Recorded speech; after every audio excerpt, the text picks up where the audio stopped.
What's up, world? It's your girl, Ina Barnes, aka Busy E, and this is my co-host, who's also my son, Jonah Barnes Moore, aka Busy J. and we are coming to you with another installment of It's Just Business. It's not just business. It is. It's just business because if you've been following along with our podcast, you know that we have been going down the CNBC top 50 list of disruptors for 2019. Yes. The segment is called Disruptor or Not, you guys. That's what it's called. I have named it. She does not like the name. Boo! But it's called Yes, I just Disruptor booed or my Not. son. Yes. I don't like that name. I would rather go with Disruption Junction or something like that. Something with a little more on it. This doesn't have any of that on it. But whatever. The content is what's important. But if you thinking Ripley's Believe It or Not, Disruption, Believe It or Not, Disruptor, Believe It or Not. No one is going to track that, though, by calling it Disruptor or Not. Nobody cares about innovation anyway until it's too late, so they're not really going to trip off of the, title of the thing, of the segment, right? I care. It makes a difference as to whether or not I click on something when it's titled. Okay. Right? Am I right? Sure. Okay, and so would you click on Disruptor or Not? I mean, it's a biased answer for me. Of course, I came up with the title. I think it's okay. I don't think it's the best title in the world, but I think it's good. How about this? How about we go with this for the first, I don't know, maybe 15 of these or whatever. We'll call it Disruptor or Not. Mm-hmm. And then the next 15, we'll give it a different name. You let me name the next 15. No, because you want it to be consistent all the way through. But I don't like that name. We're going with whatever. I don't like it. I don't like it. I'm not going to act like I like it, and I don't like it. I don't like it. I don't like it. It's not going to say it. Well, how about this? You guys give us some names for what do you think we should call this segment? This for right now, it's just not. business. We've been calling it It's Just Business since we started at 50. You're right. And all the titles are going to say It's Just Business, but you need to separate it from our regular It's Just Business podcast. Because we have It's Just Business, but this is a whole different flavor, a whole different vibe, a whole different topic of conversation, which means it needs a new name. Now, it is a subsidiary of It's Just Business, right? It's like, how you have had Bill Cowher's Power Hour on a certain show. The show wasn't called Bill Cowher's Power Hour. You don't even know what I'm talking about. It's for real football fans only. But, it's like, It's Just Business is... It's like the Real Housewives of Atlanta presents Portia's having a baby. And then they do like 3 episodes of Portia having a baby. But it's under the umbrella of the Real Housewives of Atlanta. Yeah, sure. Or... Yes. Did you understand what I was got what communicating? you meant, yeah, but I didn't know that was even the thing. So, but yes, yes. Anyway. It's just business. Let us know what you guys want to know. So if you've which you may not be after this, but if you have been following along with us, as you know, we've been going down CNBC's top 50 list of disruptors for 2019 to watch in 2019. Mm-hmm. And so we've been going down that list, and we're challenged around what we want to actually call this particular 50 installations of It's Just Business as a subtitle, but whatever. But right now it's just business. And so we have been going down that list. And today we are on number, 41? Number 41. Number 41. And this company we're very excited about is called LISNR.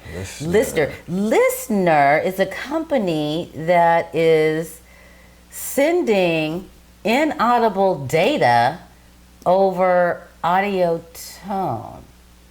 This is interesting. So, Jody, you explain what they do, because I know you can explain it better than I do. You kind of just said it, and you were all excited when you said it. So, yes, that's literally what it says. So you are in your feelings right now.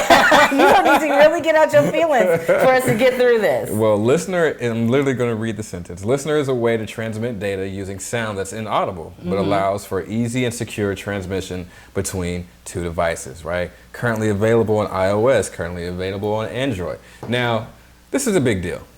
Okay. Huge. Very, very, very huge deal. when you think about data transmission, you're always thinking about Wi-Fi, you know, wireless connections, you know, having those satellite connections. And when we researched this, we kind of had to go down like a whole history timeline of telecommunications, like the different ways that data has been transferred. Yeah, and it went back, what, to 1800s or something like that? It was bizarro. Yeah, so like in how do you say it? Facsimile? Facsimile? Yeah, the fax machine, right? Facsimile. I call it a facsimile. You're also calling it disruptor or not, but yeah. Oh, okay. You see where we are with that? The shade. We are there. Yeah. We have arrived. It's cool. But anyway, we had to look at all the different technologies that actually communicate data and what forms they do. So then you start, you know, going to the telephone, you start going to the telegraph. You know, this is one of those kind of revolutionary things, right? And that they have actually applied this technology that they have to solve real world problems. Now, just hearing this, I'm sure your mind's thinking of all the different things that you could do, and or maybe how does it work? And we're trying not to look at how it works because it's so confusing.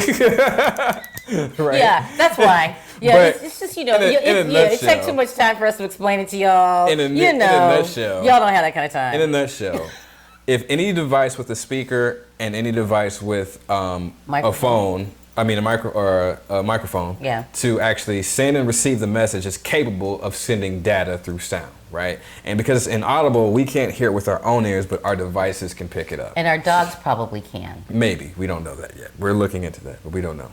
We're going to have to ask them. But that's kind of a big deal because, you know, now you can send messages without a network, right? So when we first started looking at this, we were like, all right, this sounds great, you know, I had to do a deeper dive because I'm like, they're onto something huge here. And so I went to their website, LISNR.com, which is LISNR.com,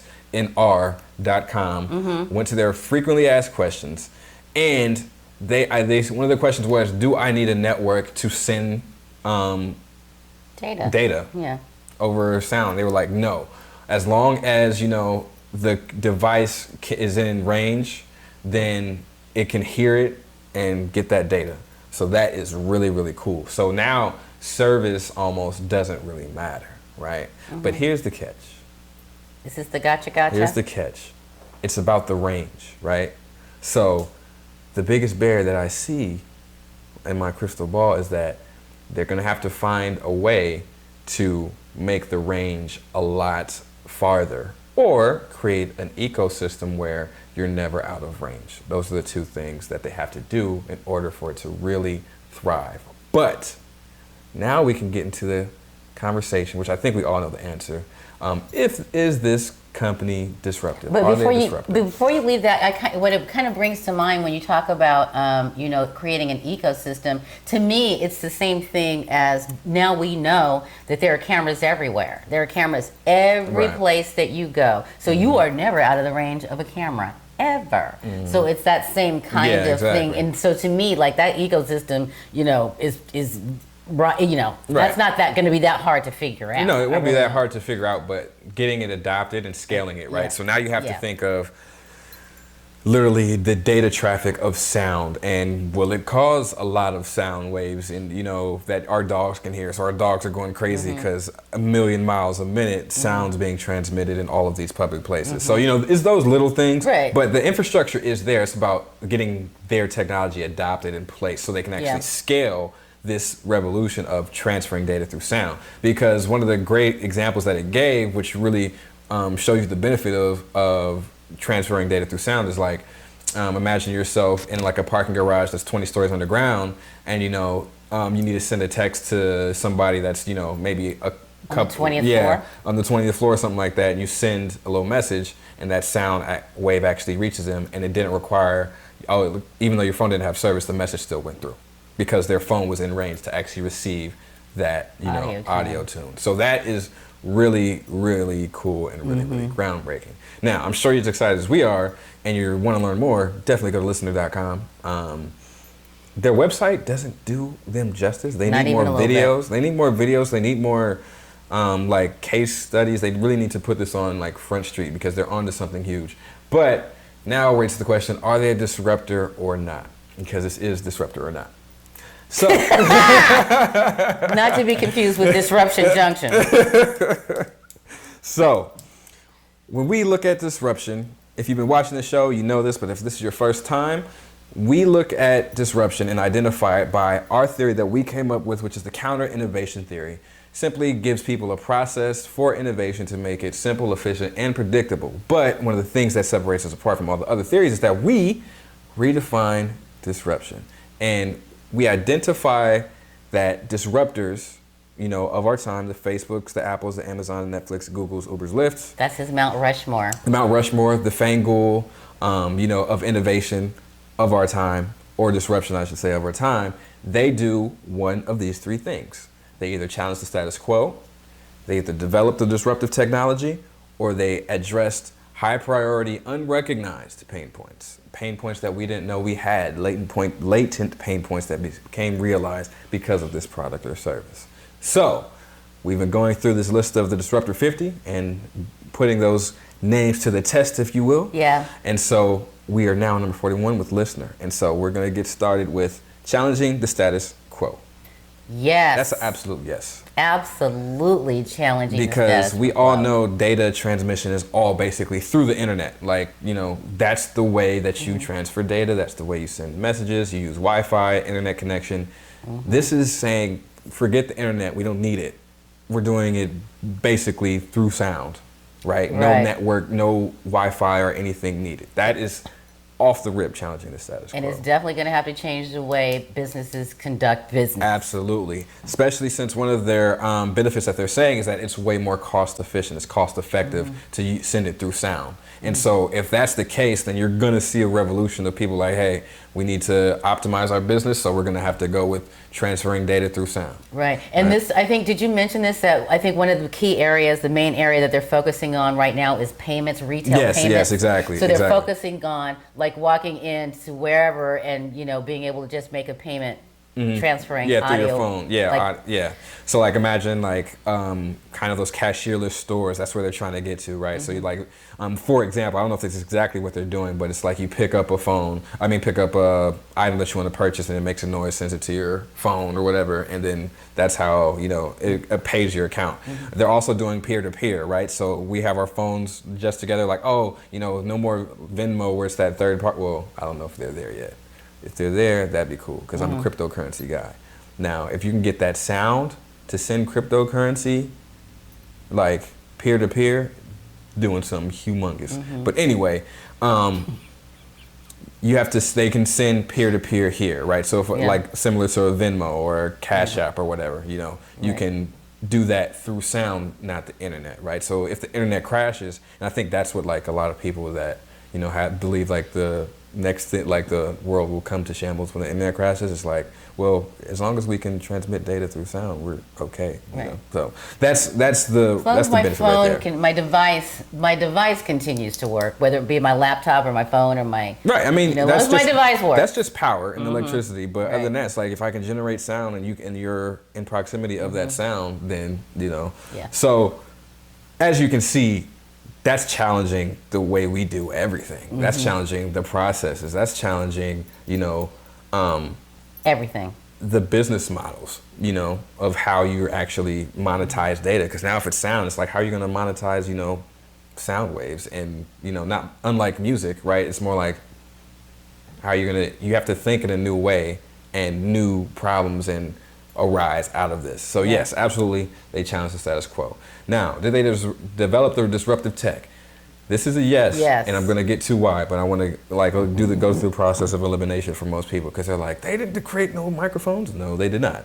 They didn't create the phone. They didn't create the speakers, but the protocol that they use to encrypt the data and send it through sound, I'm pretty sure that is theirs and theirs only. And to our knowledge, from what we've looked up on the internet, they are the first ones to do this. So they are the first ones to transmit data through an audible sound. Right. So all of that processes and protocols are their proprietary information, their proprietary developments, technologies. So they did develop that part. So that's a yes. So they got a yes in challenge the status quo of how you're doing things. Yeah. Yes in developing the disruptive technology. And to that end, they do have competitors. Oh yes, absolutely. They have of the top 5 competitors in their space. None of them are U.S. based. Yes. Yeah. None of them are U.S. based. Because LISNR is based in Ohio, Cincinnati. Midwest. Finally not West Side. But yeah, so they're the only ones that we can, of the five closest competitors, none of them are in the U.S. They've got one in Israel, one in India, 2 in Israel, 1 in India, 1 in France, 1 in England. Yeah. So no one's they're the only ones of this, so that we're looking at just the 5 top competitors. Anyway, so they are uniquely primed, and they are definitely they're doing big things. Big things. Now, here's the one that's very hard. This is going to be the first as we're going through this list. Do they address high priority, unrecognized pain points? Yes. I'm going to say it never occurred to me that I could make a payment using audio sound. Never occurred to me using audio tone. That never occurred to me. Right. And is it something I would use? Yes. Yeah. Because it simplifies things for me. It simplifies my life. It just goes to real, the similarity when you're talking about payments without having to use the internet is like cash through sound, right? I'm sending you cash through sound, and I don't need the internet. That is because that's an unrecognized pain point that never occurred to me. Well, you didn't using the internet. You're at the will Starbucks. or dispose. No, stop. What? You're at the. We weren't on the. We weren't on the same page. No, we're not on the. No. We're not even the same gang today. No. Yeah, you and I. Disconnect. Man, oh my God, no, you're not. You're at the will of your network and your availability. Right, you're literally, if my phone has service, then I can make a payment, or if their equipment has service, then I can make a payment. It's like no, you don't even need that, right? And we didn't realize that there was a way to do it without the internet. So high priority, unrecognized pain point, yes, because the high priority pain point is that if there's no network, then I cannot make a payment. But they're saying yes, you can. So that is the first on this list that we've seen is high priority, unrecognized pain points. So these guys are literally in the sweet spot when it comes to being a disruptor. They're where you want to be by challenging the status quo, developing the disruptive technology, and addressing unrealized high priority pain points, right? Now, this is the first. I know we're excited going down this list. We're like, oh man, we're only number 41. What else is there? Right. But, the big but. There's a big butt in the room? There's a big butt, and I cannot lie. Just because they have all 3 of these things doesn't mean that they're going to execute. That is the big thing here, right? Because what we're seeing is that, what we just talked about, they're the first in the U.S. Yeah. How are you going to handle when a competitor comes in like, oh, okay, I can do the same thing, right? How are you going to actually build and scale that network that you need to really be successful and change the way that pretty much humans operate and change the future? You have to be able to execute. Having the good idea is not just enough. They're in prime position, but the execution, we're going to wait and see, and I'm excited to see. I'm excited, and I'm rooting for them because they've already been in business since what, 2000? They're 2012, right? So they're 7 years in. So they're really in the real crux of things. They're just getting started, and this is an exciting time. So this is definitely going to be a company that I'm going to be watching out for. I'm probably going to look at their products. One thing that the CEO did say is that right now they focus on B2B. And I'm like, okay, I get that. Right. B2B, a lot of money in there. That's how you kind of get to the infrastructure as well. But once they start to get to that B2C and find a way to monetize what they're doing, then I think we're really going to see this take off. And how long that takes, it all depends on how well they execute. And then once they get to B to D and B to E and B to F. Oh my God, really? Doesn't even mean anything. Oh, wow. No, I know. There's only B2B and B2C. I know that. Yeah. There's also C2C. There's customer to customer, business to business, business to customer. Whatever. I can extrapolate. Sure. Oh, there's more on here. There are more of their competitors. Yeah, but these are more payment, like, that's how they go into like the payment sector. They're not necessarily doing the same thing. Right? Okay, yeah. So that's how you know. Another reason how you know they're in a unique space is because their competitors are kind of in different industries. Mm-hmm. So there's only very few that do exactly what they do. But then once you get outside of those five, it's like, okay, well, there's this payment app that kind of does this and does that. But they're prime for changing the world and being a very true disruptor, being up on that Mount Rushmore of innovation and disruption. So definitely check out LISNR. This is a first. Well done, LISNR. I'm excited. Don't let us down. Please do something amazing, because we know that this can go beyond payments. Right. Once you get the infrastructure there, and that's their goal. If you watch the videos of their CEO, Rodney Williams, he has a vision of using that sound technology, so wherever you go, you're identified, and it's like a seamless reality for you. Yeah. So it's really good stuff. Very exciting stuff. Going to be looking forward to it. Yeah. Any last comments? So we'd like this one. No, I have nothing to say. Yeah. So they are absolutely a disruptor. I have plenty to say, but Mm-hmm. Yeah, I know. It's best if you don't. So we want to thank you guys for watching. This has been an interesting episode, to say the least. But please make sure you help us pick a name. We're at odds, as you can see. I believe it should be Disruptor or not. She likes It's Just Business or Disruption Function or Disruption Junction. But we're going to let the people decide. We're going to outsource this. We're going to openly innovate this. Please give us your suggestions or vote on which one that you like. Mm-hmm. Nothing to say? Okay. Well, make sure that you guys check out our website, jbmconsultants.org. All of our previous podcasts for Disruptor or Not, or It's Just Business, both actually, are up on the website. So definitely go check that out. We also got our merchandise, the JBM Consultants shirts, the Thinking Cap. We got hoodies up there as well. So definitely check that out and please support us. Make sure you like, share, comment, and subscribe. Definitely get in on the conversation. If you know more about LISNR, you've been watching them for a long time, please let us know what your thoughts are, or if they're a disruptor, or if they don't fit one of these bubbles. But I'm pretty sure the answer is going to be yes once you do your research as well. But please, if you feel any other kind of way, let us know. If you think, no, they're not disruptive at all, this technology has been around since 1865 or whatever, please comment. But also know that, jeez, I'm not feeling it right now. But it's okay, Mom. It's okay. I love you. So understand that, even though we're at odds right now, understand that it's not personal. It's just business. Oh, she left me hanging. She left me hanging. That's how she feels. Signing off. My mother's upset. I'll see you guys.